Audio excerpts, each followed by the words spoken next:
The spirit consciousness की दुनिया में आप सभी का स्वागत है।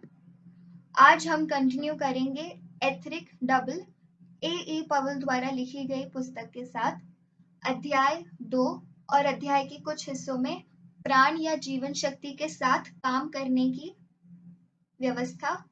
इसमें हम सीखेंगे इसका रूप, व्याख्या और संदर्भ। अध्याय की रूपरेखा में हम परिचय पिछले प्रेजेंटेशन में सीख चुके हैं। आज हम देखेंगे रूप, इसी के साथ व्याख्या और संदर्भ। शुरुआत करेंगे रूप के साथ। वाइटैलिटी ग्लोब्यूल्स यानी जीवन शक्ति या प्राण रंगों से परे है और इनकी तुलना सफेद रोशनी से की जा सकती है। वे अपनी चमक और निरंतर गतिविधि के कारण नग्न आंखों को दिखाई देते हैं। आमतौर पर वातावरण में बड़ी संख्या में पाए जाते हैं, विशेष रूप से धूप के दिन। उन्हें स्पॉट करने की सबसे अच्छा तरीका यह है कि सूर्य से बिल्कुल दूर की दिशा में या ऑपोजिट डायरेक्शन में एक स्पष्ट आकाश की ओर आंखों के कुछ फीट दूर केंद्रित करें। आंखों को कुछ फीट दूर केंद्रित करें, उन्हें कुछ फीट दूर के लिए फोकस करें। प्राण सूर्य द्वारा उत्सर्जित होता है और प्राण कुछ फिजिकल एटम्स में प्रवेश करता है जो बड़ी संख्या में पृथ्वी के वायुमंडल में मौजूद हैं। यह ऐसा फोर्थ डिमेंशन के माध्यम से करता है, इसलिए क्लेयरवॉयंट की दृष्टि से ऐसा प्रतीत होता है जैसे प्राण एटम्स के भीतर से निकल रहा हो, कुछ इस प्रकार।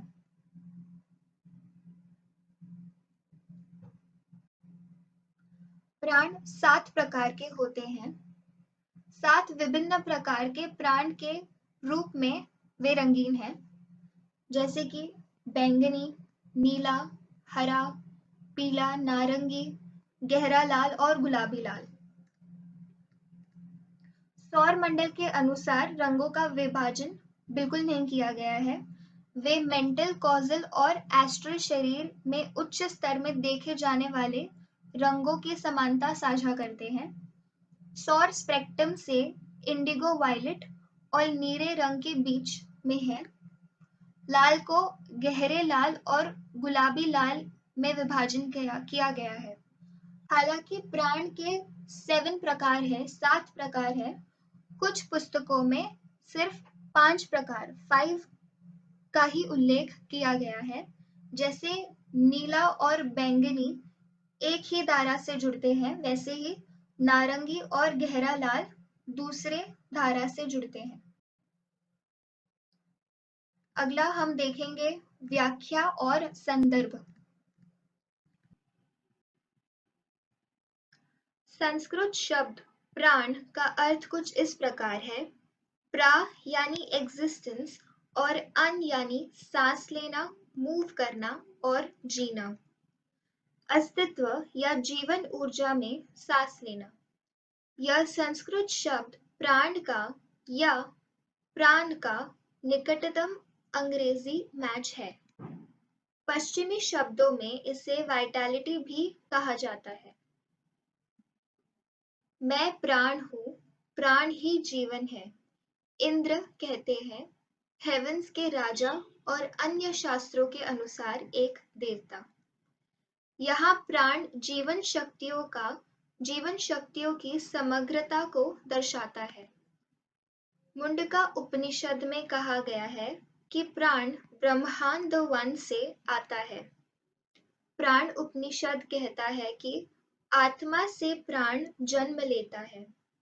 शंकर कहते हैं कि प्राण क्रिया शक्ति है, यह जानने की नहीं करने की शक्ति है।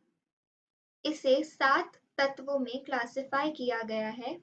ये हैं प्राण, मानस, ईथर, आग, वायु, पानी और पृथ्वी। गुप्त सिद्धांत ने प्राण को अदृश्य या उग्र के रूप में वर्णित किया है, जो जीवों को महत्वपूर्ण रचनात्मक ऊर्जा प्रदान करता है। बाइबल में पाया गया एक इब्रानी शब्द नेस्पेश अनिवार्य रूप से एडम में समाई जीवन की सांस के बारे में बात करता है।